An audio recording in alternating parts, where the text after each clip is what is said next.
habíamos terminado de ver el contrato de compra-venta. ¿Qué es lo que se puede, a modo de resumen, qué se puede, con qué es lo que uno se puede quedar con el contrato de compra-venta, ¿no?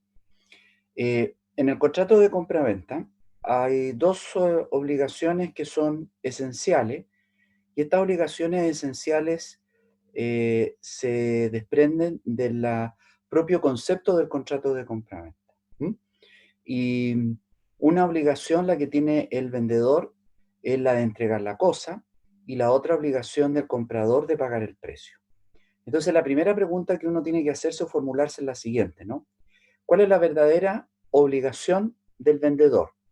¿La entrega de la cosa involucra la transferencia del dominio en el contrato de compraventa? Respuesta: no.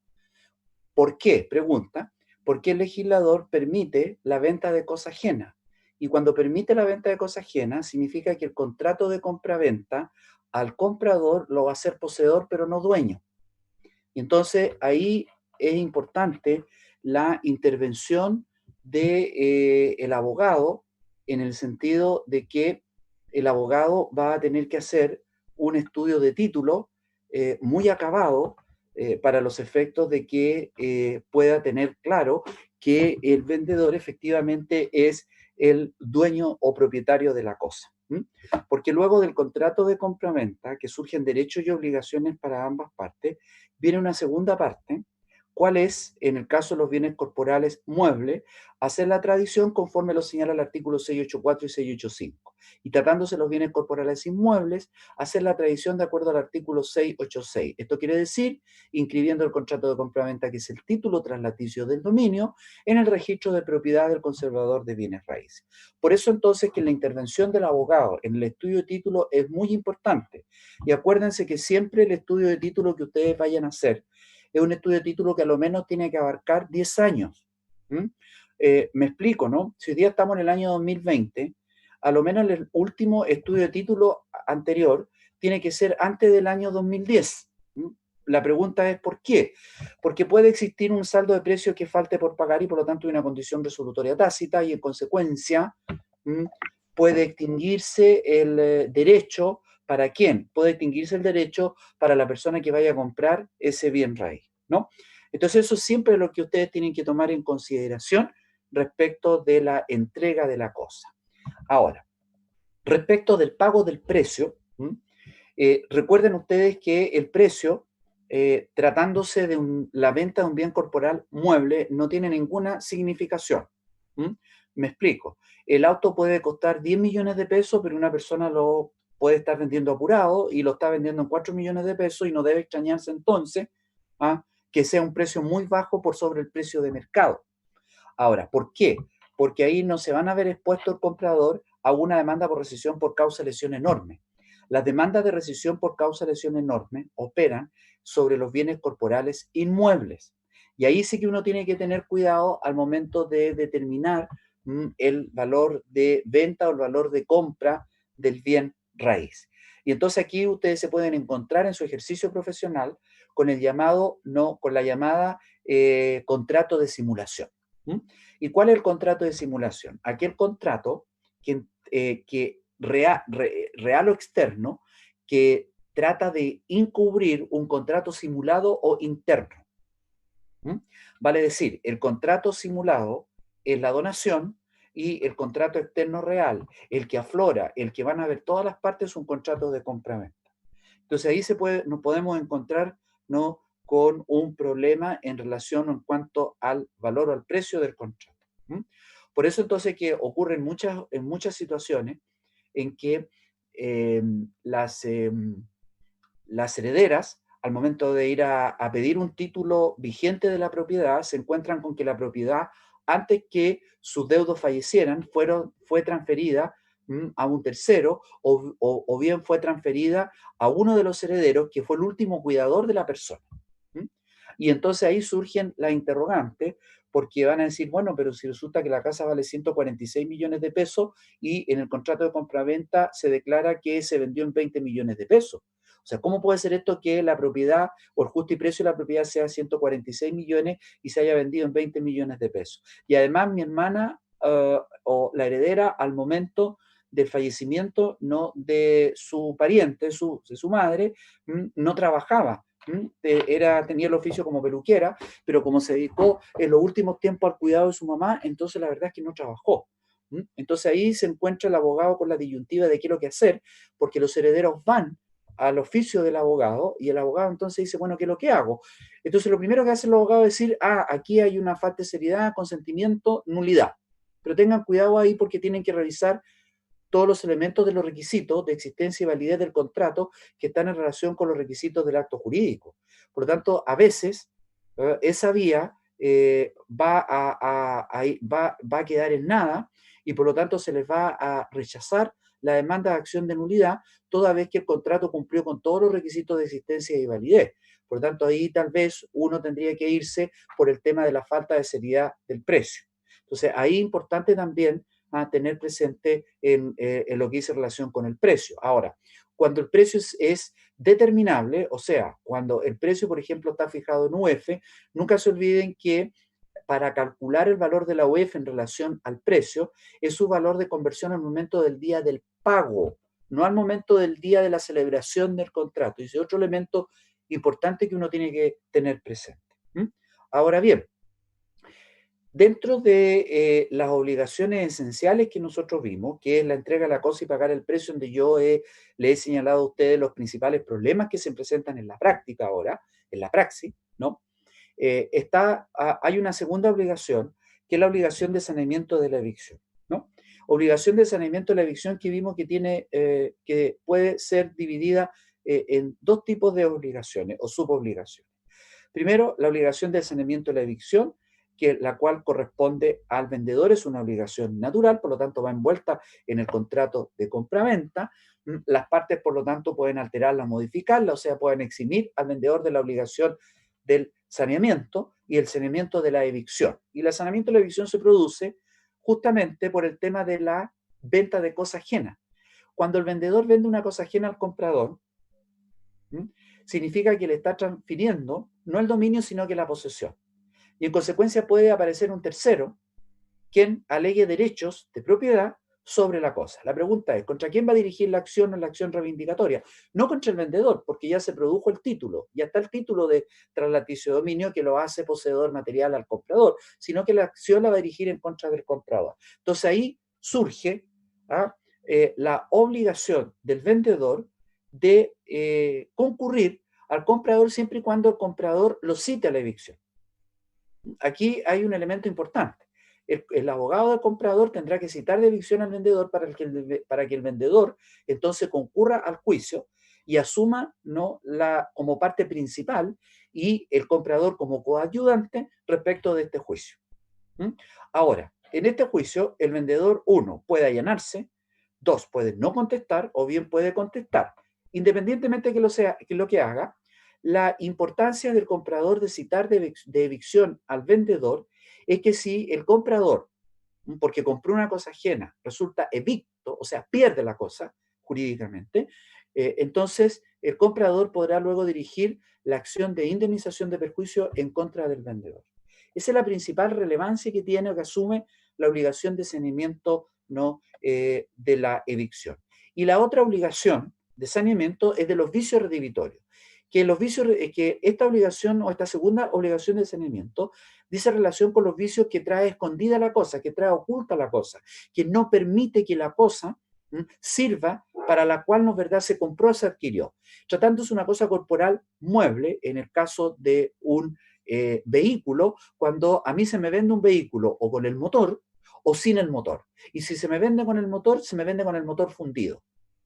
Funcionando cuando yo lo voy a ver, pero luego deja de funcionar. Entonces la pregunta es, ¿el motor sirve para que el auto me pueda transportar de un lugar a otro? Claro que sí, es un elemento esencial. Ahora, aquí estamos hablando de cosas corporales muebles y por lo tanto hoy día, tratándose de cosas corporales muebles, la obligación de saneamiento por los vicios redimitorios, por lo que señala el artículo 1 y la letra A del artículo 2 de la ley 19.496, hoy día no se aplica la ley de protección al consumidor. Antes no se aplicaba la ley de protección al consumidor, por eso entonces que estaba la obligación de saneamiento por los vicios redhibitorios y los bienes corporales muebles. Y esa prevención nosotros la hicimos. Y luego, donde sí adquiere relevancia, el saneamiento de los vicios redhibitorios tratándose de un bien corporal inmueble, ¿no? Y esto obviamente cobra especial relevancia respecto de cómo se vaya a celebrar el contrato de compraventa sobre un bien corporal inmueble. Normalmente ustedes van a encontrar en todos los formatos que existen en la notaría o en la página web que las partes deciden vender un bien inmueble sobre la base de una especie o cuerpo cierto, ¿no? Y no sobre la base de la cabida. Sobre la base de especie o cuerpo cierto significa es lo que hay. Si son 5.200 metros cuadrados, si son 6.200 metros cuadrados, es lo que hay, especie o cuerpo cierto. En cambio, cuando se vende un bien raíz respecto de su cabida, ahí hay que tener mucho cuidado. ¿Por qué? Porque lo que se dice en el contrato, en el instrumento público, tiene que estar de acuerdo con lo que está en la realidad con la cabida. Vale decir, si yo en el contrato pongo que tiene 5.200 metros cuadrados, cuando yo mida el terreno tiene que tener 5.200 metros cuadrados. Porque si hay una discordancia de mayor o menores metros, entonces tiene que haber un ajuste de precio.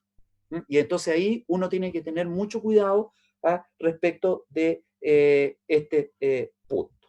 Ahora, luego de analizar estas obligaciones respecto del contrato de compraventa y las principales obligaciones del comprador y el vendedor, esenciales y de la naturaleza, nosotros en la parte final del contrato de compraventa, pero antes se me olvida una cosa que es importante tenerlo presente. Y yo le estoy simplemente haciendo un resumen de los problemas con los cuales ustedes van a encontrar en la práctica, ¿no?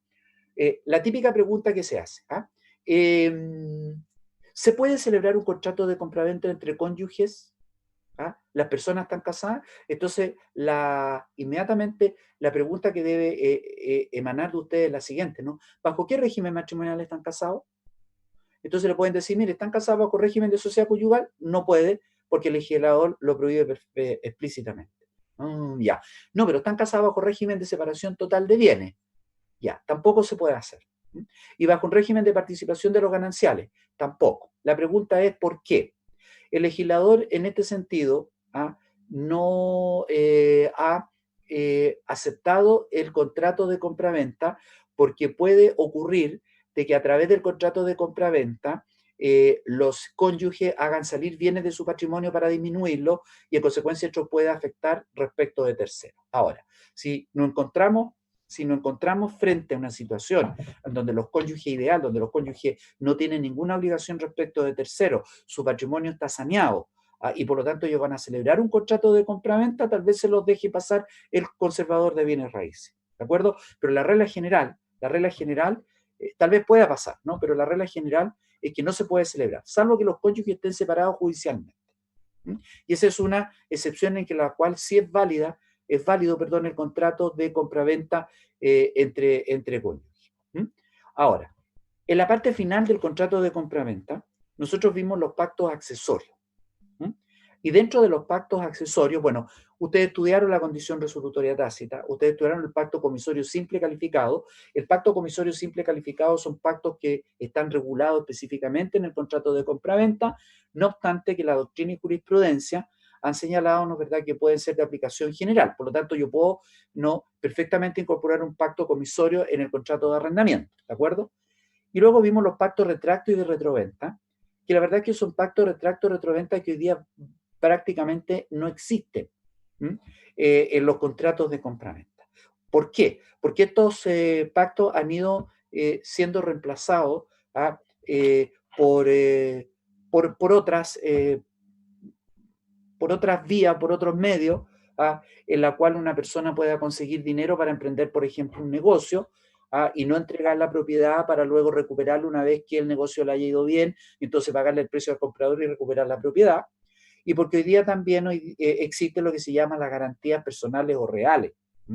Y por lo tanto tampoco yo voy a vender la propiedad esperando que un tercero me ofrezca un precio mayor, y si no yo la podré recuperar entregándole el precio al comprador, ¿no? Por lo tanto, estos pactos, si bien es cierto que existen en el contrato de compraventa, no son usualmente aplicables. Lo que sí es aplicable es la rescisión por causa de lesiones, ¿no? Y según veíamos en la última clase, este pacto de rescisión por causa de lesión enorme, en definitiva, ¿cuándo opera? Primero, nosotros vimos los 5 requisitos que se requieren, y el requisito más importante es el requisito objetivo de cantidad. No se olviden ustedes que la lesión enorme no está incorporada dentro de los requisitos de vicios del consentimiento, que son requisitos más subjetivos que objetivos. La lesión enorme en nuestro Código Civil está desparramada, está diversificada, está, perdón, esparcida en el Código Civil, y la lesión normalmente no constituye un vicio del consentimiento, porque yo les he explicado a ustedes, tratándose un contrato de compraventa de un bien inmueble, siempre el vendedor va a querer vender el bien inmueble al mayor precio y el comprador comprar el bien inmueble a menor precio. Eso es lo que se llama las tratativas o las negociaciones preliminares. Por lo tanto, al final, cuando se fije un precio, la regla general, esto lo ha dicho también Jorge López Santamaría, la regla general es que ni el comprador ni el vendedor va a quedar contento con el precio finalmente que se fijó, ¿no? Entonces eso significa una lesión, se van a resultar lesionados.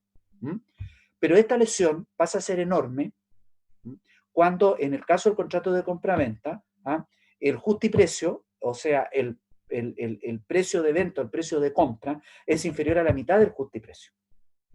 Entonces, el precio que recibe el vendedor es inferior a la mitad del justiprecio, o sea, la casa vale 100 millones de pesos y el vendedor va a recibir 30 millones de pesos, o bien al revés, cuando el comprador paga por sobre la mitad del justiprecio. Ahora, la casa vale 30 millones de pesos y el comprador pagó 100 millones de pesos. Entonces, ahí se produce una lesión que es enorme, y en consecuencia, aquella persona, vendedor o comprador, que resulta lesionado enormemente, entonces demandará al otro. ¿Para qué? Por 2 motivos principales. La rescisión de lesión enorme significa anular el contrato de compraventa. ¿Cuándo te resulta anulado el contrato de compraventa? Cuando obtenemos la sentencia final. Y cuando obtenemos la sentencia final, donde declara la nulidad del contrato, aquella parte que quiera persistir en el contrato tendrá que enterar el precio. Ya sea el vendedor enterar el precio al comprador que pagó de más, o el comprador enterarle el precio al vendedor que recibió de menos. ¿Para qué? Para que el comprador o vendedor mantengan la intención de hacer subsistir el contrato. Si ustedes se dan cuenta, en definitiva, este esquema es parecido a la condición resolutoria tácita. Solo que acá lo que se demanda es la nulidad directamente, no el cumplimiento. Lo que pasa es que emana el cumplimiento una vez que tengamos la sentencia ejecutoriada, en donde hay un plazo que son de 10 días, en que el vendedor o el comprador tiene que enterar el precio. Y en definitiva, si entera el precio, ¿qué es lo que está haciendo? Está cumpliendo con el contrato.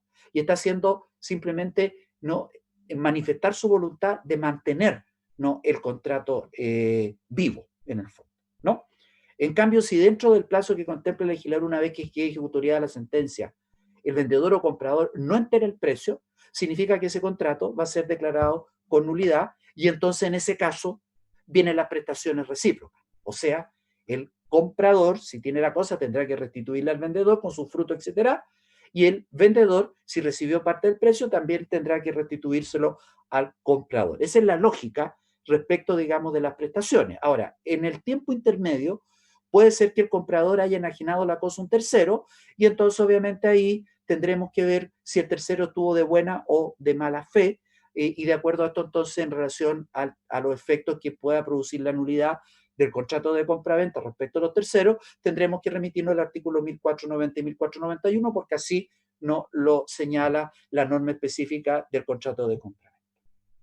Eso es el contrato de compraventa, ¿de acuerdo? Es un contrato muy importante.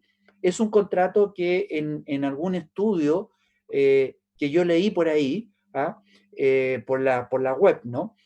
Alguien se dedicó, fíjense ustedes, ¿no?, a hacer un número aproximado, cercano, a cuántos contratos de compraventa se celebraban en el mundo cada segundo. Fíjense ustedes, cada segundo, ¿no? Y llegó a la suma, ¿no? Llegó a la suma de 1.000 contratos de compraventa que se celebraban cada segundo en el mundo.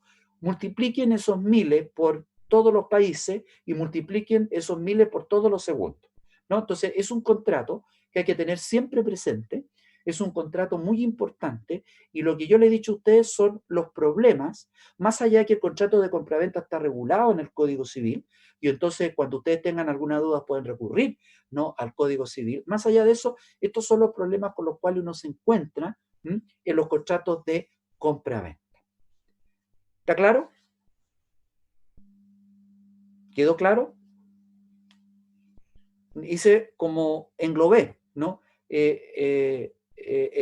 Como un repaso, ¿ah?, del contrato de compraventa. ¿Sí? ¿Me escuchan bien? ¿Se ve bien Sí, todo? profesor, quedó ¿Sí? claro. Ya, Sí. perfecto. Ahora, unido al contrato de compraventa, nos vamos a encontrar con el contrato de permutación. Yo le puse acá contrato de permuta, pero es contrato de permutación o cambio, ¿ya? El contrato de permutación o cambio está regulado a continuación del contrato de compraventa.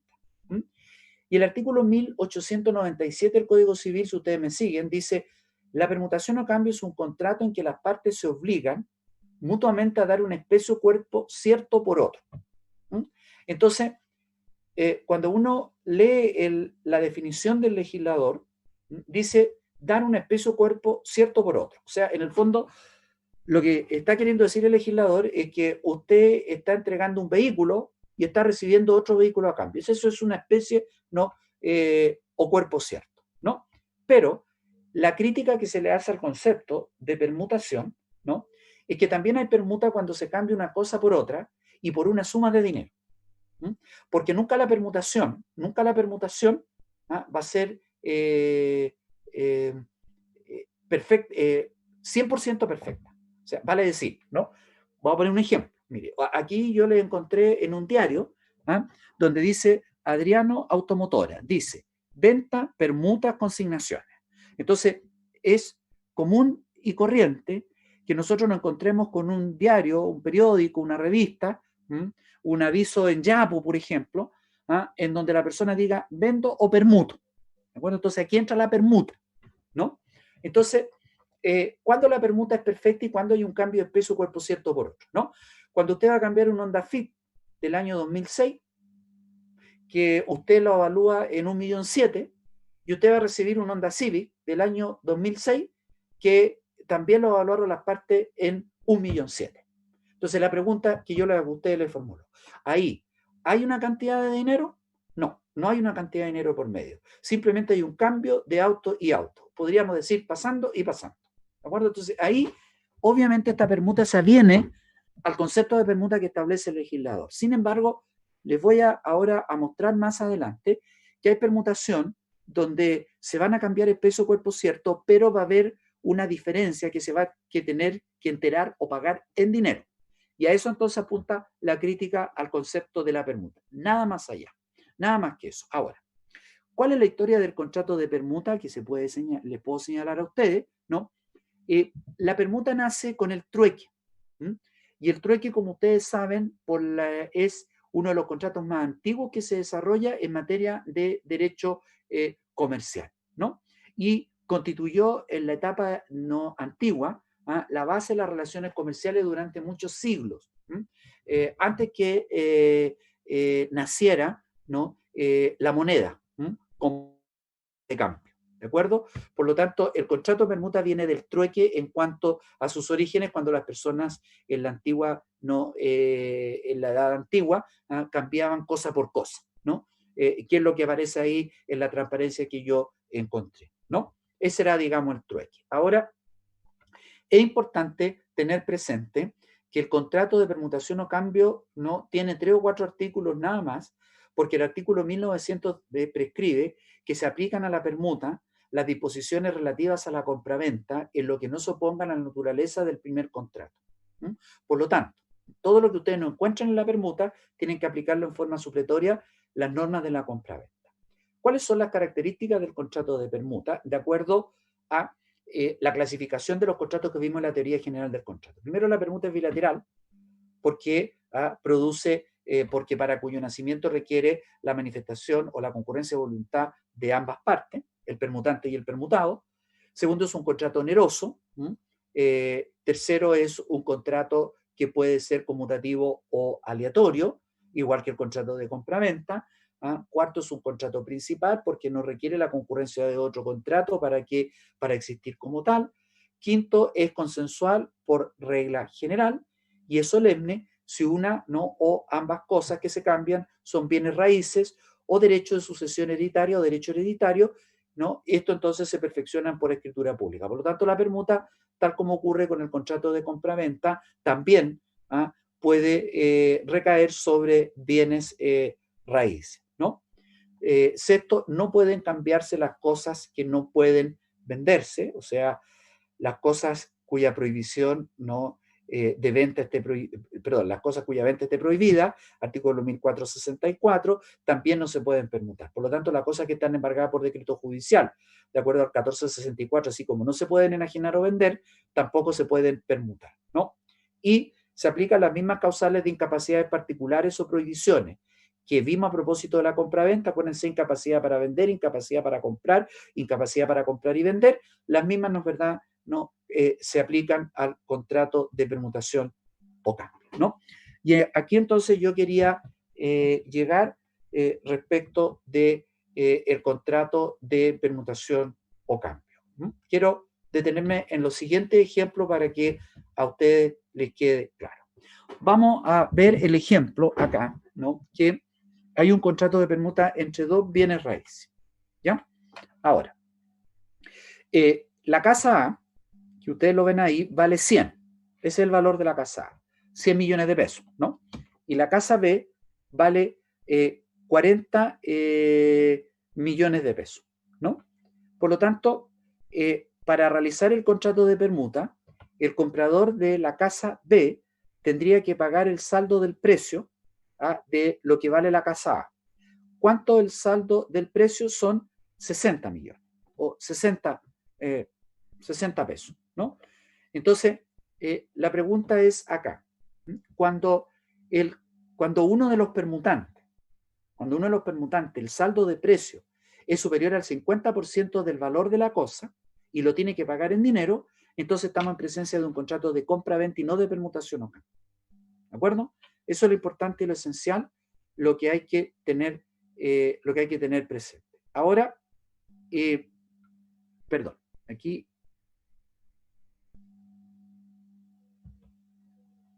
se me chisporroteó algo, discúlpenme, porque si no va a haber...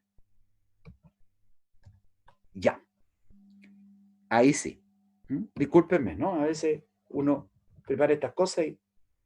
Ya. Vamos entonces a la segunda, centren su mirada, ¿no?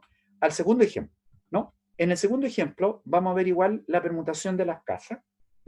El valor de la casa A va a seguir siendo 100, pero ahora el valor de la casa B es 70, ¿no? 70. Y, perdón. Perdón.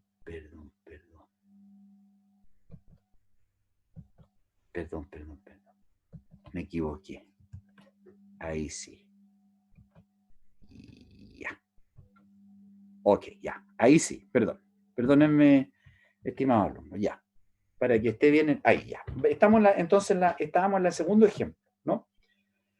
El valor de la casa A ahora vale 100 igual, pero el valor de la casa B, el precio de la cosa de la B, vale 70, ¿no?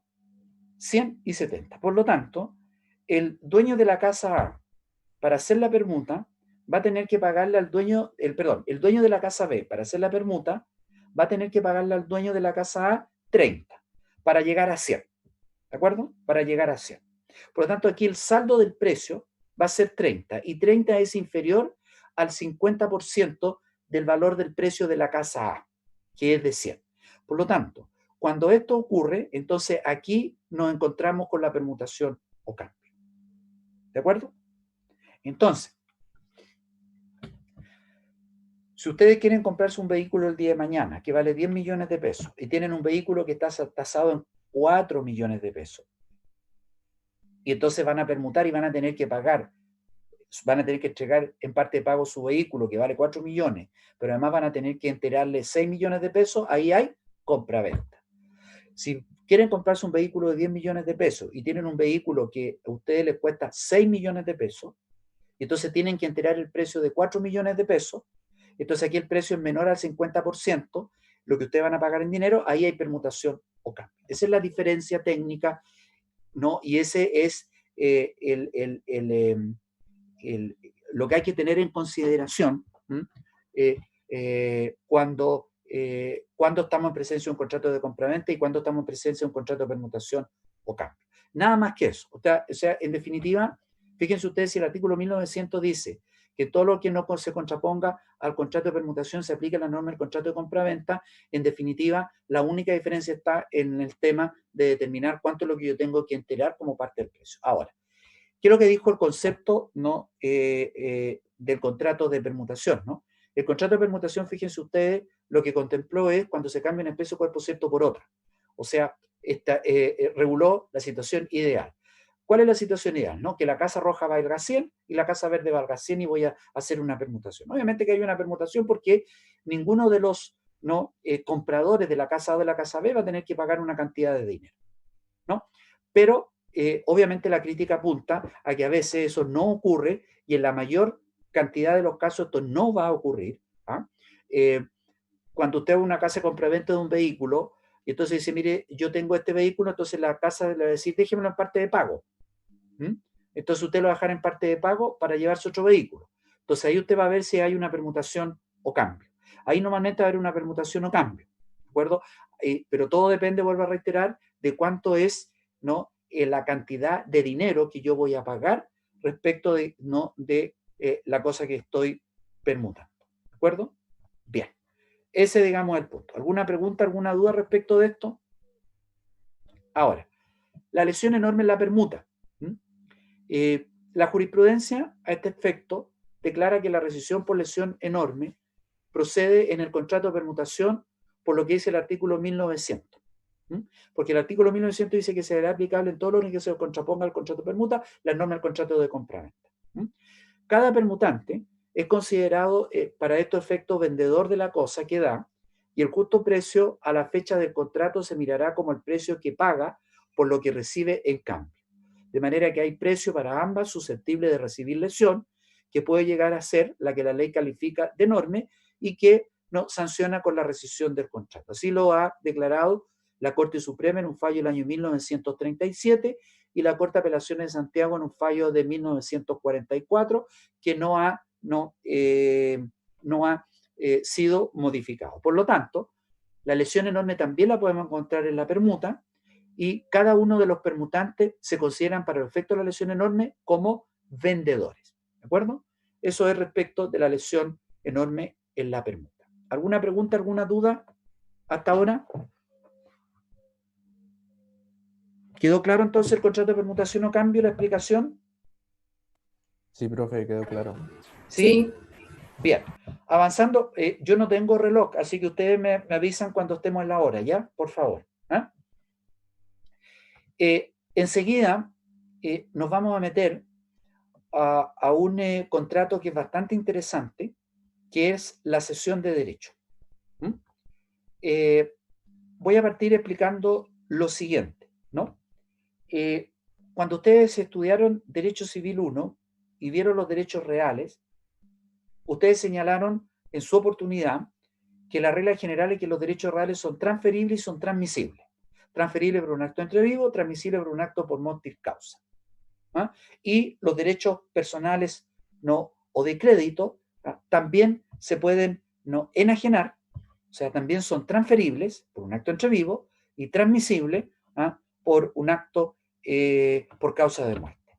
Salvo, con excepción, de aquellos derechos que son personalísimos. Por ejemplo, el derecho de uso de habitación es un derecho personalísimo. De manera tal que la regla general es que todo derecho real o todo derecho personal o de crédito es transmisible y es transferible, ¿no? Ese es el primer punto que tenemos que tomar en consideración. Ahora, la cesión de los derechos reales se regula por las reglas de los contratos, salvo el derecho real de herencia, que como ustedes saben tiene normas especiales. Como ustedes saben, digo de derecho civil 1, porque aún no hemos pasado, ¿no?, la forma de transferir el derecho real de herencia. acuerdo? Los conocimientos que ustedes traen de Derecho Civil 1, el derecho, la cesión de derechos reales será de acuerdo a la regla de los contratos. Por ejemplo, cuando yo voy a ceder un derecho real, ¿no? Un derecho real de usufructo, o cuando yo voy a ceder un derecho real de hipoteca, entonces me tendré que ir al contrato que diga relación. Si yo voy a recibir un precio, entonces será un contrato de compra-venta, por ejemplo. ¿De acuerdo? Ahora, la cesión de los derechos personales se regula por el artículo 1901 a 1908, que dice de los créditos personales. Los artículos 1909 y 1910 regula la cesión de derecho real de herencia, y los artículos 1911 y 1914 se refieren a los derechos litigiosos. Por lo tanto, la materia que nosotros vamos a estudiar ahora y que yo les voy a explicar, se trata de la cesión de los derechos reales, perdón, se trata de la cesión de los derechos personales o de crédito. Esa es la que está regulada en el artículo 1901 a 1908. ¿De acuerdo? Bien. Primero vamos a dar un concepto de derechos personales o de crédito. Los derechos personales o de crédito son los que solo pueden reclamarse respecto de ciertas personas que por un hecho suyo y la sola disposición de la ley han contraído las obligaciones correlativas, ¿no? Ese concepto está en el libro segundo del Código Civil, ¿no? Un concepto general que ustedes, en la clasificación de las cosas que ustedes ya estudiaron, ¿no? Cosas corporales, cosas incorporales, incorporales meros derechos, derechos reales, derechos personales o de crédito, ¿no? Ese es el concepto que hay que tener presente. Y por lo tanto, de los derechos personales o de crédito nacen las acciones personales, así como los derechos reales, nacen las acciones reales, ¿de acuerdo? Ahora, ¿cuáles son las clases de créditos personales que encontramos? Los créditos nominativos, los créditos a la orden y los créditos al portador. Vamos a ver ahora las clases de créditos personales y también la forma en cómo estos se van a ceder. Primero tenemos los créditos nominativos, que son aquellos que solo deben pagarse a una determinada persona. O sea, se deben pagar a Juan Domingo Pérez, nada más. Y la forma de transferir estos derechos personales nominativos es a través de la cesión de derechos que regula el artículo 1901 a 1908. Segundo, luego vamos a encontrar los créditos personales a la orden, que son aquellos que contienen la expresión a la orden y que normalmente y usualmente los vamos a encontrar en los cheques, las letras de cambio o en los pagarés, y la forma de transferirlo es a través del endoso. Y el endoso está regulado en la ley 18.042 de la letra de cambio y pagaré. Y tercero, tenemos los créditos personales al portador, que son aquellos que no contienen el nombre de la persona a quien deben ser pagados, o sea, no contiene la persona del beneficiario o del acreedor, y pueden ser cobrados por cualquier persona que se presente con ellos. Y estos créditos al portador, personales al portador, se transfieren por la sola entrega material del título. Ahora, es importante aquí destacar lo siguiente. El artículo 696 en materia de la tradición, lo que regula es la regla general de la transferencia de los créditos personales al portador, porque dice que la tradición se hace bastando con la entrega material, ¿no?, desde el cedente al cesionario, ¿no? O del tradente al adquirente, ¿no? Por lo tanto, en definitiva, la cesión de créditos personales no es nada más que el contrato de compraventa, donde el cedente, que es el acreedor, va a ser el vendedor y el cesionario va a ser el comprador. Pero acá hay un elemento importante que lo diferencia del contrato de compraventa común y corriente de cosa corporal, mueble o inmueble, ¿no? Que en la cesión de crédito hay un acreedor, porque hay un crédito y hay una obligación correlativa, o sea, hay un deudor. Por eso que abajo ustedes ven esta triple, ¿no?, identidad, ¿no?, en la cesión de crédito. Tenemos el acreedor, que va a ser el cedente y el vendedor, tenemos el cesionario, que va a ser el comprador, pero tenemos un tercer elemento personal que es importante, que es el deudor, que puede ser una persona natural o jurídica, ¿de acuerdo? Por lo tanto, aquí en la cesión de crédito, que en la transferencia del crédito, que en la venta del crédito, van a confluir tres actores o partes. El acreedor o cedente, el dueño del derecho personal o de crédito, y el vendedor, el cesionario, que es el comprador, y el deudor cedido. Porque obviamente aquí hay un obligado. Ahora, en segundo lugar, la cesión de crédito que regula nuestro Código Civil y que vamos enseguida a explicar del artículo 1901 a 1908, son la cesión de crédito nominativo. La orden y el portador están reguladas a la orden en una ley especial, la letra de cambio y pagaré, que lo vamos a estudiar en Derecho Comercial, y al portador está regulada en el artículo 699 del Código Civil en materia de tradición. ¿De acuerdo? Ese es el punto. Bien. Clase de crédito personal y forma de cederlo. Por lo tanto, cuando se habla de la cesión de créditos personales, nos referimos a la cesión de créditos nominativos. Y esa es la que regula nuestro Código Civil. Concepto entonces de cesión de crédito nominativo en la convención, fíjense ustedes, convención, contrato, por el cual el acreedor vendedor, cede voluntariamente sus derechos contra el deudor a un tercero, comprador, que llega a ser acreedor en lugar de aquel. O sea, en definitiva, el comprador, al cual se le van a transferir el derecho, va a asumir la calidad de acreedor respecto de quién, del deudor. Ahora, parte que intervienen en la cesión. Primero tenemos el enajenante, que toma el nombre de cedente, que es el vendedor. Luego tenemos el adquirente del crédito, que es el cesionario, técnicamente, y que es el comprador. Y luego tenemos el deudor cedido, contra el cual existe el crédito, que constituye el objeto del traspaso y se llama deudor cedido. Entonces tenemos al cedente, que es el vendedor, tenemos al cesionario, que es el comprador, y tenemos al deudor cedido. Son las tres partes que intervienen siempre en una cesión. Veamos ahora enseguida cuál es la naturaleza jurídica de la cesión de crédito, ¿no? Primero, se sostenía en un primer momento que era un contrato de compraventa de cosas incorporales. Y que obviamente el concepto que tiene el Código Civil italiano. Fíjense ustedes, contrato de compraventa de cosa incorporal, porque el derecho personal o de crédito es un derecho, es una cosa incorporal. Eso es lo primero que se pensaba en Chile. Sin embargo, la doctrina chilena sostiene hoy día unánimemente que la cesión de créditos es la manera de efectuar la tradición de los derechos personales en que se transfiere el dominio sobre un derecho. Ustedes saben, por su estudio de derecho constitucional, que también existe un derecho de propiedad sobre cosas incorporales. Y dentro de las cosas incorporales están los derechos personales o de crédito. Por lo tanto, esta es la doctrina en cuanto a su naturaleza jurídica que más se aviene a nuestro ordenamiento jurídico. La jurisprudencia en este aspecto ratifica la conclusión anterior en fallos, por ejemplo, de mayo del año 1935, septiembre del 37, marzo del 45 y Corte de Apelaciones de Concepción del año 1941. Esta jurisprudencia se ha mantenido en forma invariable. Bien, forma de perfeccionar la cesión de crédito. Como les decía a ustedes, en toda cesión de crédito intervienen tres personas. Primero tenemos el cedente, que es el acreedor, que es el titular del derecho personal o de crédito y que lo transfiere a otro.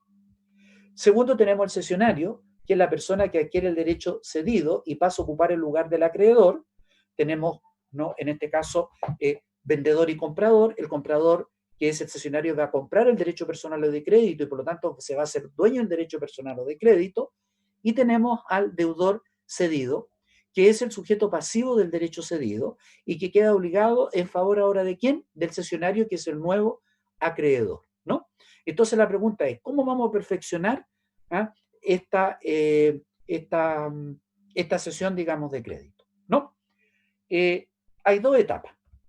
La primera etapa es el perfeccionamiento de la cesión entre el cedente y el cesionario, o sea, entre vendedor y comprador. Y segunda etapa es el perfeccionamiento de la cesión respecto del deudor y también de tercero.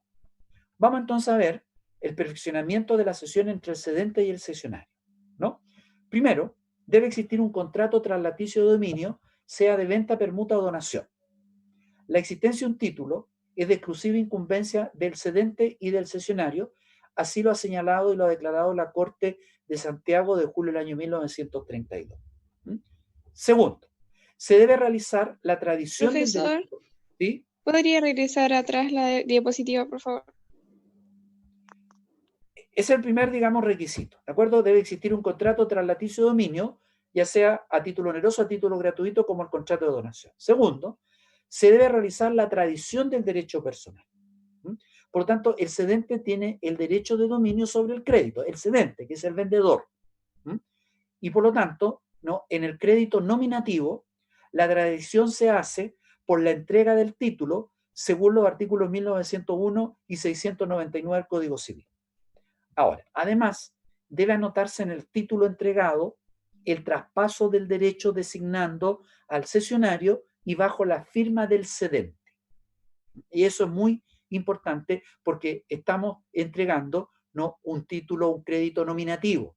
Y es un crédito nominativo porque el crédito nominativo lleva la persona, está individualizada la persona del acreedor, y también la persona del deudor, obviamente, pero la persona del acreedor.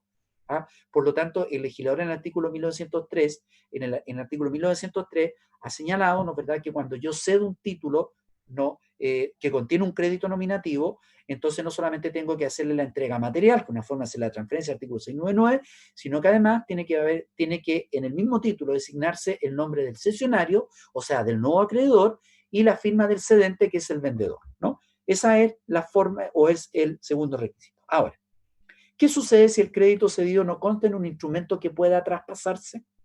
O sea, si el crédito no consta, por ejemplo, en una letra de cambio o en un pagaré, debe especificarse el crédito en la escritura de cesión y esta sirve de título que deberá entregarse al cesionario. Ahora, un fallo de la Corte de Apelaciones de Santiago del año 1892 deja en claro que no opta la validez de la cesión la circunstancia de no haber habido entrega material del título por el cedente al cesionario. Bien, segundo punto, perfeccionamiento de la cesión respecto del deudor y de tercero.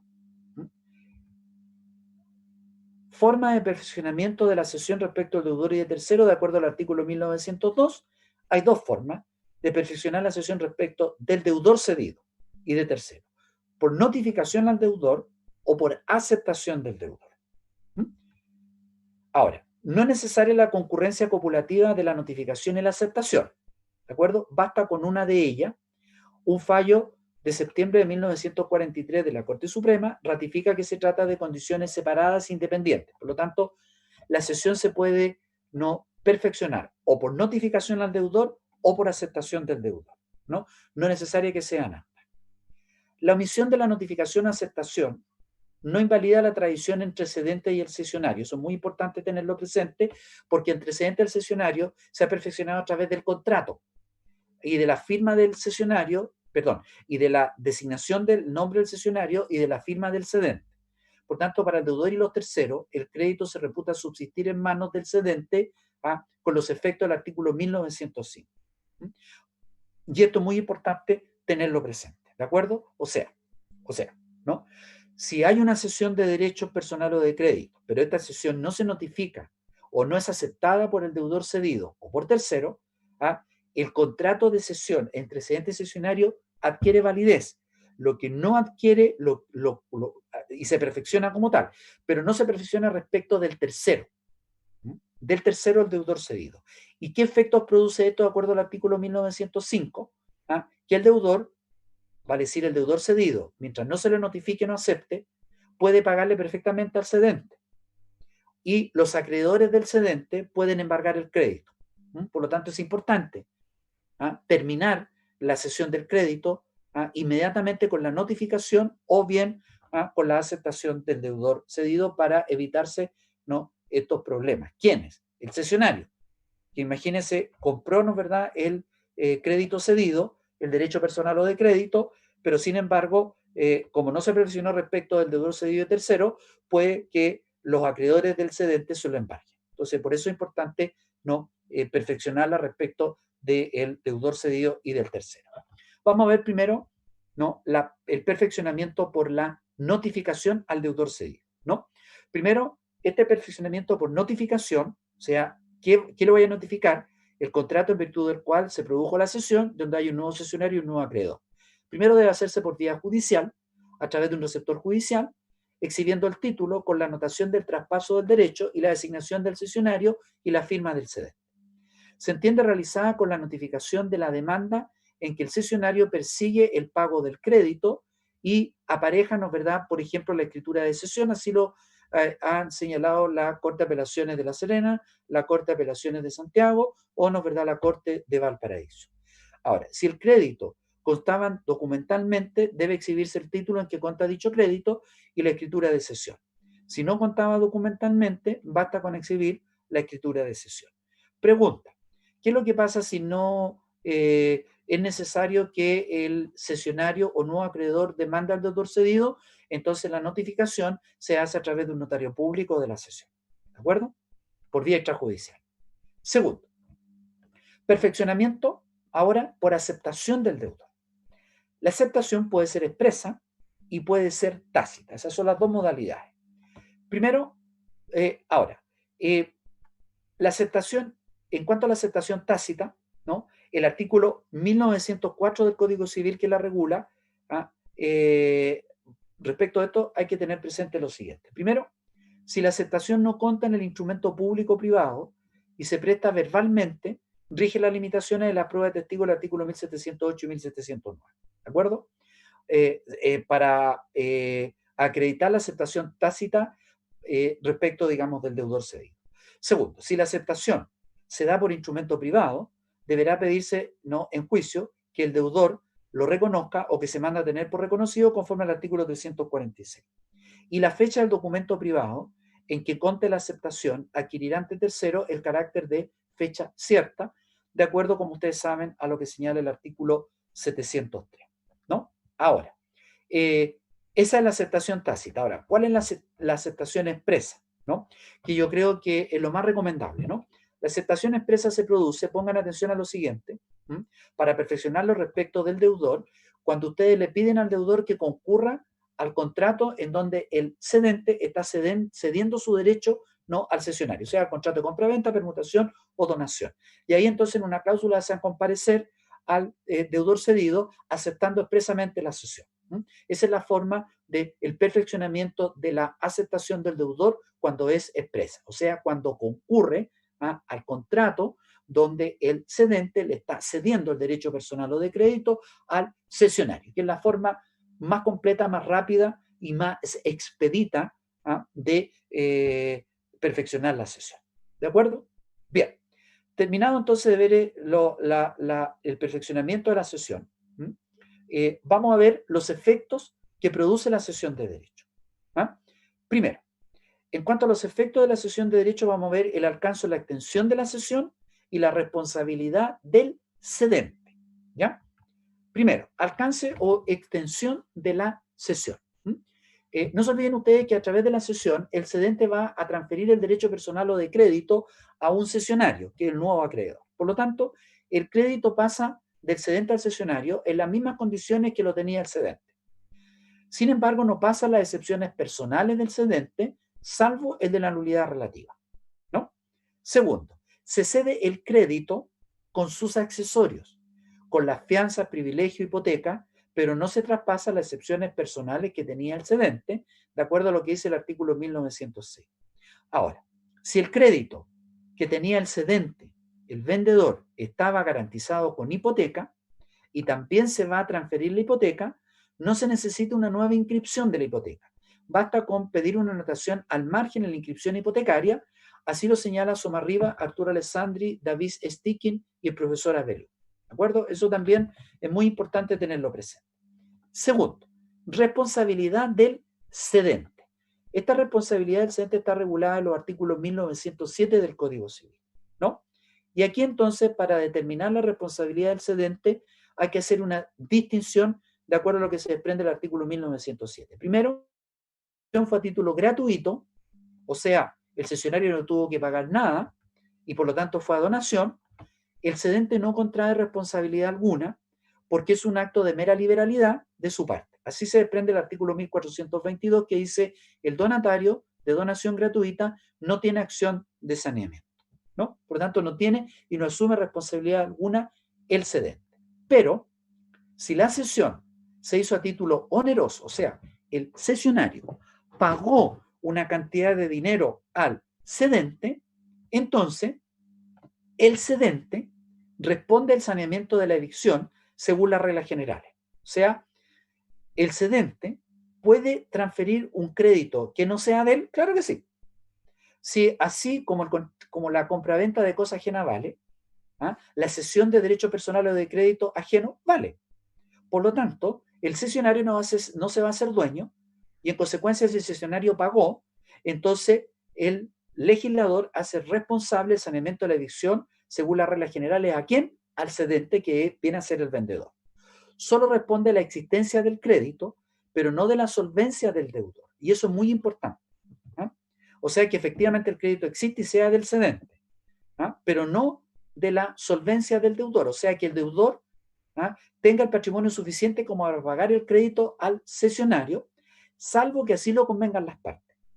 Así el cedente responde de que el crédito sea pagado.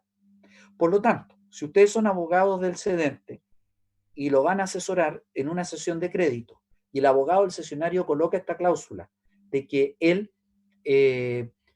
cedente no responda de la situación de insolvencia del deudor cedido, usted dígale no la vamos a aceptar. ¿Por qué? Porque estarían comprometiendo el patrimonio del cedente más allá de lo que buenamente pueda. Y sería en definitiva una responsabilidad para su cliente a todo evento. Entonces eso no se recomienda. Bien, finalmente, para terminar la clase, vamos a ver brevemente y explicar en qué consiste la cesión del derecho real de herencia y la cesión de los derechos litigiosos, que son dos materias específicas que se desprende de la cesión de crédito que están regulados en el Código Civil. Primero, la cesión del derecho real de herencia. ¿Qué es lo que es la herencia primero? La herencia es un derecho real que comprende la totalidad de los derechos y obligaciones transmisibles del causante o una parte o cuota de ello a sus herederos universales o de cuota. ¿De acuerdo? O sea, el derecho real de herencia nace o surge cuando una persona fallece, no antes ni después, cuando fallece. ¿Y a quién entonces se va a ceder? A sus herederos, ya sea universales o de cuota. ¿De acuerdo? Ahora, por lo tanto, la herencia es el patrimonio del causante en manos de sus herederos y un derecho universal que forma un todo independiente de los elementos que la componen. Por lo tanto, la herencia es una universalidad jurídica. Presupuesto necesario de la cesión. El presupuesto necesario para que se produzca la cesión de herencia es que la sucesión esté abierta. A propósito de ello, el artículo 955 dice: la sucesión de una persona se abre al momento de su muerte, en su último domicilio. Se denomina delación de una asignación hereditaria el actual llamamiento que la ley hace para aceptarlo o repudiarlo. Por lo tanto, para que se produzca la cesión del derecho real de herencia, el requisito sine qua non es que el dueño del patrimonio, el propietario del patrimonio, haya fallecido. ¿De acuerdo? O sea, esté muerto. ¿Ok? Si no está abierta la sucesión, la cesión adolecerá de un objeto ilícito y sería susceptible de declararse nula. Forma de efectuar la cesión del derecho real de herencia. De dos formas. Primero, especificando los bienes comprendidos en la cesión, o sea, la cesión del derecho real de herencia va a consistir en la cesión de la casa ubicada en la calle Libertad 210, que es lo más fácil, o bien sin especificar los bienes de que compone la herencia o legado. Artículos 1909 y 1910 del Código Civil. Esto es muy importante, tenerlo presente, la forma de efectuar la herencia. Ya sea especificando los bienes, o sea, haciendo un inventario, o bien simplemente transfiriendo el derecho real de herencia. ¿De acuerdo? Son las dos formas de efectuar. Primero, especificando los bienes comprendidos en la cesión. Aquí va a haber una compraventa o permuta y entonces se va a regir por las reglas generales del contrato de compraventa o de permutación. Si en la partición, no se olviden que aquí hay un derecho real de herencia, y se vendió un bien determinado de la herencia a un tercero. Ahora, si en la partición, que es el proceso de liquidación de la comunidad hereditaria, al cesionario, o sea, al comprador, quien compró este bien, no se le adjudica el bien que adquirió, el cedente, que era el heredero original, responde como en los contratos de compraventa o permuta y no cumplió con la obligación de entregar, por lo tanto, va a tener que restituir el precio. En un fallo de septiembre del año 1988, la Corte Suprema concluye que ante la partición de la herencia y la consiguiente adjudicación de los bienes a los herederos, ninguno de estos puede transferir su cuota en la comunidad universal, refiriéndola a un bien determinado, porque solo está legitimado para transferir lo que tiene, es decir, dicha cuota en la universalidad. Por lo tanto, lo que quiere decir acá la Corte Suprema, que es muy arriesgado transferir un bien determinado de la herencia. ¿Por qué? Porque ustedes tienen que pensar lo siguiente, y por favor escuchen bien la explicación, Si el cedente cede la casa ubicada en calle Libertad 210, no está cediendo la casa completa, porque sobre esa casa existen otros herederos, salvo que la persona que esté cediendo la casa sea heredero universal y sea el único heredero. Ahí sí que se puede hacer. Pero si no, es arriesgado. ¿Por qué? Porque ustedes van a vender la casa completa al cesionario bajo la condición que en la liquidación esa casa sea adjudicada a ustedes, pero puede ser adjudicada a otro heredero. Y sea adjudicado a otro heredero, entonces ustedes van a asumir la responsabilidad. Por lo tanto, lo que ustedes tienen que hacer es simplemente ceder los derechos de acciones que se tiene sobre esa casa. Nada más.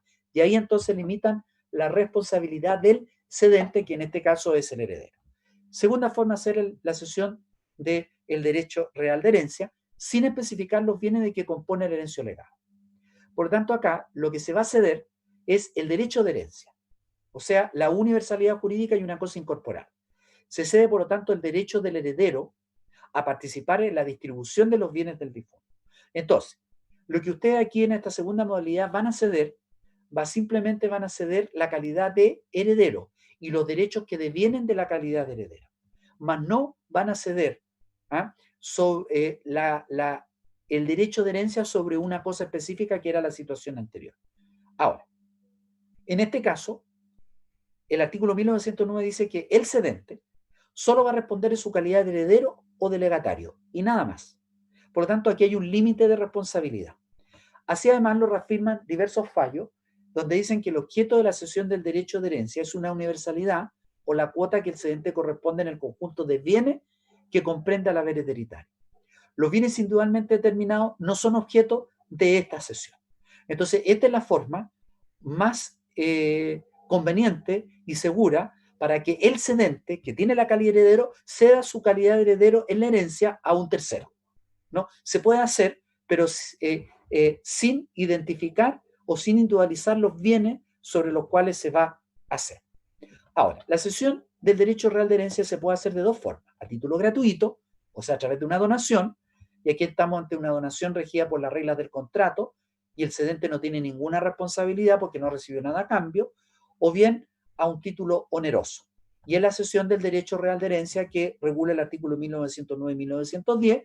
Lo que se cede son las consecuencias patrimoniales que resultan de la calidad de heredero. Por lo tanto, importante, si ustedes son abogados del cesionario y va a adquirir los derechos real de herencia, es saber cuántas son las obligaciones o deudas que tiene la herencia, porque puede ser de que ustedes estén comprando deuda y no estén comprando activos, y por lo tanto la deuda que haya dejado el causante por la herencia y en vida sean mayores a los bienes, y por lo tanto obviamente a usted no les va a convenir, y ustedes como abogados le van a decir al cesionario: sabe que usted no compra aquí el derecho real de herencia porque aquí la herencia tiene más deuda que bien y por lo tanto no le conviene. O sea, es un negocio en que usted va a comprar deuda y va a responder de su propio patrimonio personal, y entonces no lo haga. ¿De acuerdo? Bien. Finalmente, concepto de tradición del derecho real de herencia, que es la cesión o transferencia a título oneroso, que el heredero hace del todo parte de su derecho de herencia a otra persona, ¿no? Debe, por lo tanto, tener un título que le sirva antecedente jurídico, que va a ser el contrato, y el título o contrato debe contar por escritura pública, porque se está cediendo un derecho real de herencia, y sobre el derecho real de herencia puede recaer y es formal, y así lo señala el artículo 1801 cuando recae o cuando la herencia está compuesta por bienes corporales inmuebles, ¿no? Tiene que ser por escritura pública. Ahora, la cesión requiere ser inscrita en el registro del conservador cuando la herencia está compuesta por bienes inmuebles. Esa también es una pregunta que se hace, ¿no? El cesionario, a lo cual ustedes lo van a asesorar, va a decir: bueno, pero que aquí hay bienes corporales inmuebles. Entonces, yo tengo que inscribir ahora este contrato de cesión. La jurisprudencia y la mayoría de la doctrina estima que no es necesario practicar la inscripción para que se verifique la tradición. Y la Corte Suprema ha resuelto que la tradición del derecho real de herencia no requiere inscripción, aunque la herencia haya inmueble, y que basta con cualquier acto que signifique el ejercicio del derecho por parte del cesionario, como por ejemplo que solicite la posesión efectiva, que provoque el juicio de partición o que participe en la misma partición. Por tanto, no es necesario y obligatorio.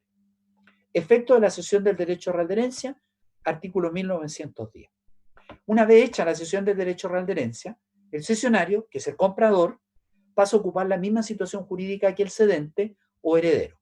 Por tanto, si pasa a ocupar la misma posición jurídica que el heredero, puede, primero, pedir la posesión efectiva de herencia. Segundo, solicitar la partición de bienes e intervenir en ella. Tercero, ejercitar la acción de petición de herencia y de reforma del testamento. Y el cesionario no adquiere la calidad de heredero. Los acreedores del causante pueden hacer responsable al heredero de las deudas hereditarias, porque la cesión es inoponible a los acreedores, pero puede aceptar la cesión y optar por dirigirse en contra del cesionario. Aquí es importante aclarar lo siguiente, ¿no? La cesión lo que hace es que el cesionario pasa a ocupar, ¿no? Pasa a ocupar y a ejercer, a ocupar imaginariamente la calidad, ¿no?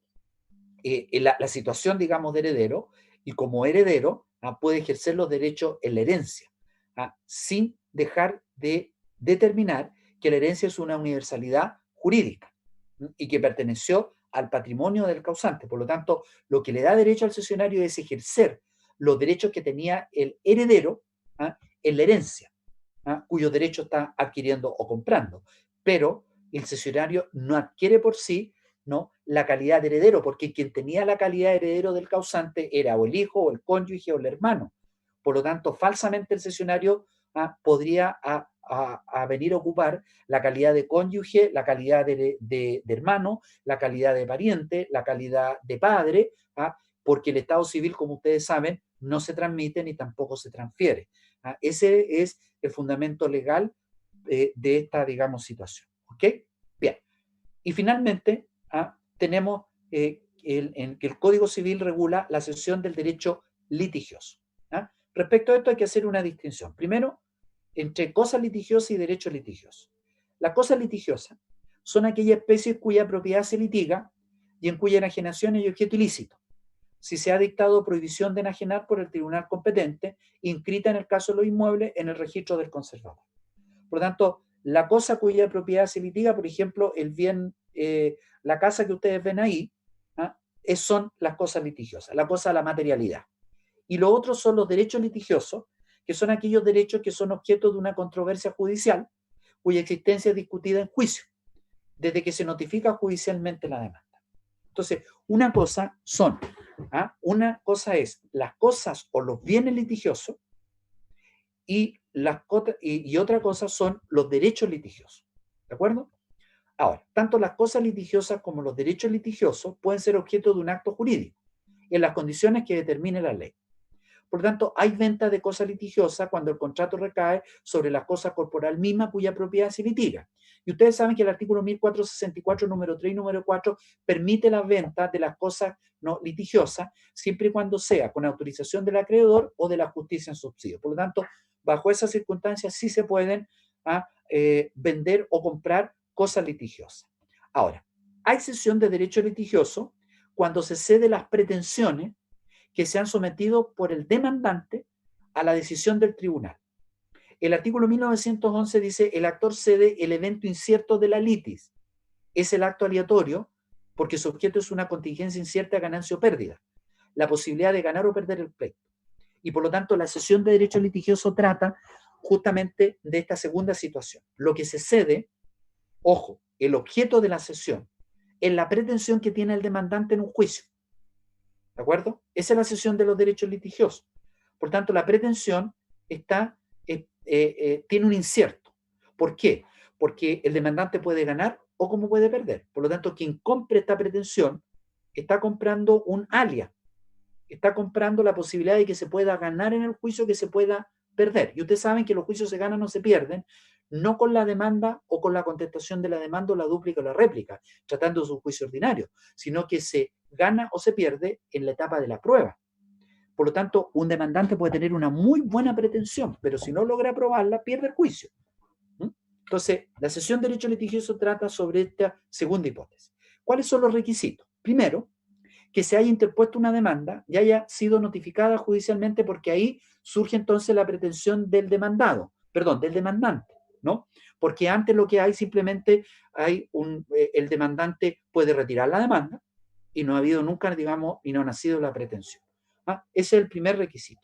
Y segundo requisito, que se litigue sobre la existencia del derecho, porque aquí lo que se está transmitiendo es la cesión de derecho litigioso. acuerdo? Que este derecho esté en discusión. Se ha resuelto que no es litigioso el derecho que se ejercita en un juicio ejecutivo para obtener el cumplimiento forzado de una obligación. ¿Por qué? Porque en un procedimiento ejecutivo ustedes tienen que tener un título ejecutivo. Y el título ejecutivo ya es algo que es absolutamente cierto, fehaciente, ¿ah? Que realmente existe, ¿ah? Y por lo tanto no está sujeto a un alias.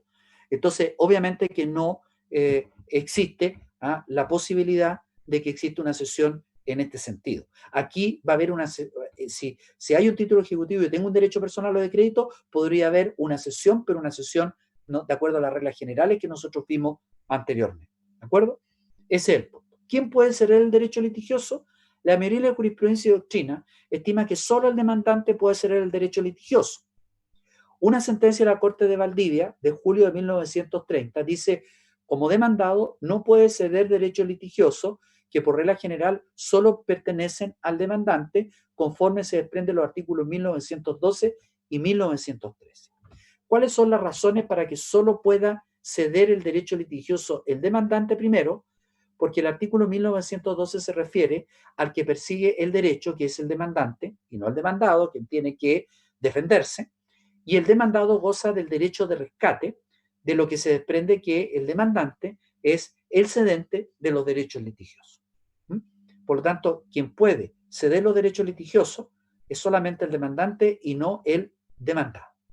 ¿Cuáles son las excepciones respecto de esta regla? La cesión es hecha, primero, a un coheredero o copropietario por otro coheredero o copropietario de un derecho que es común a ambos, a un acreedor en pago de lo que no le debe el cedente, y al que goza de un inmueble como poseedor de buena fe, usufructuario arrendatario, cuando el derecho cedido es necesario para el goce tranquilo y seguro del inmueble, ¿no? Porque aquí estamos en presencia de meros tenedores. Forma de hacer la cesión. Primero, el código no la regula, por lo tanto en la práctica se entiende verificado cuando se presenta en el juicio el cesionario acompañando un instrumento público o privado en que consta la cesión. Así lo señala Silva Bascuñán. La cesión, por lo tanto, debe notificarse al deudor o demandado para que surte efecto en su contra, según lo que señala el artículo 1913. Título de la cesión. La cesión puede realizarse a través de distintos títulos como venta o permuta. El título puede ser oneroso o gratuito, y en este último caso, cuando es gratuito, el deudor no tiene derecho al rescate. Vamos entonces a ver finalmente los efectos entre el cedente y el cesionario. El cedente se despoja de los derechos que tenía como actor o demandante en el juicio en favor del cesionario, y es indiferente cuál de los dos persigue el derecho una vez efectuada la cesión. Por lo tanto, al ser el título en virtud del cual se efectúa la cesión un contrato aleatorio, ¿por qué es un contrato aleatorio? Porque lo que está cediendo el cedente al cesionario no es la seguridad que el cesionario, que ahora pasa a ocupar pasa a ocupar el lugar de demandante, vaya a ganar el juicio, como les dije anteriormente, ¿no? El juicio es un alias acá. El demandante puede ganar como puede perder. Por tanto, al ser el título en virtud del cual se efectúa la cesión un contrato aleatorio, que tiene una contingencia incierta, pérdida o ganancia del juicio, el cedente solo cede al cesionario el evento incierto de la litis. Por lo tanto, el cedente no puede garantizar al cesionario el resultado del juicio, o sea que finalmente no, la posición del cesionario, que ahora es el nuevo demandante, gana el juicio. Eso no se puede asegurar, es imposible asegurar. ¿De acuerdo? Eso es lo importante y lo esencial. Y efecto respecto del demandado o deudor. Es el más importante efecto. Respecto del demandado o deudor, es lo que se llama el derecho de rescate o retracto litigioso, ¿ya? Que consiste en la facultad que tiene el demandado de liberarse de la prestación a que ha sido condenado a consecuencia del litigio, pagando al cesionario lo que éste pagó al cedente por la cesión, más los intereses de esa suma devengado desde la fecha en que se le haya notificado la cesión. Ese es el derecho de rescate o de retracto litigioso. Por lo tanto, ¿no? Si producía la cesión en el juicio y habiendo cambiado la persona del demandante, del cedente al cesionario, y el cesionario, una vez que le notifique de la cesión al deudor, que es el demandado, el demandado tiene, ¿no?, un derecho de rescate o retracto litigioso. ¿Y en qué consiste esto? Que el demandado le pague el precio de la cesión que pagó el cesionario al cedente con los intereses y las sumas correspondientes. Así entonces se libera absolutamente, ¿no?, de la responsabilidad. Ahora, para que el derecho pueda ejercitarse por el demandado, este derecho de rescate o de retracto litigioso, se requiere uno, que reembolsa al cesionario la suma indicada en la cesión efectuada a título oneroso. Por eso que el derecho a retracto no se produce cuando la cesión ha sido a título gratuito o de donación, porque ¿qué le va a pagar el demandado o deudor al cesionario si el cesionario recibió no la cesión de derecho litigioso a título gratuito? Por eso entonces el rescate no funciona ahí. Y segundo, que el deudor lo haga valer dentro de 9 días transcurridos desde la notificación del decreto en que se manda a ejecutar la sentencia.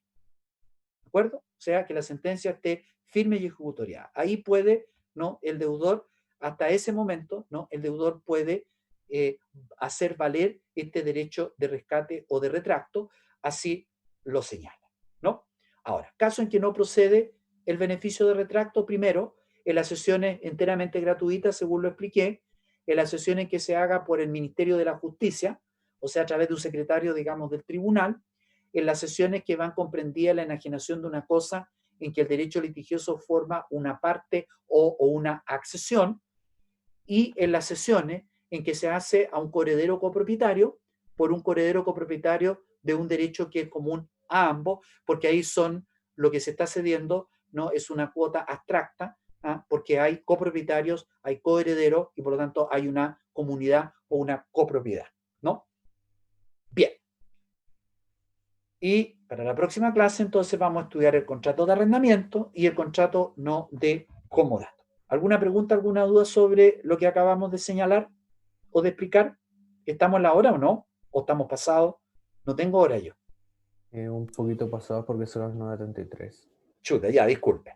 Bien, entonces anoten cualquier pregunta y me la hacen ver en la próxima clase. ¿Bien? Ok. Ok, profe. Nos vemos entonces y que tengan un buen día. Chau, chau.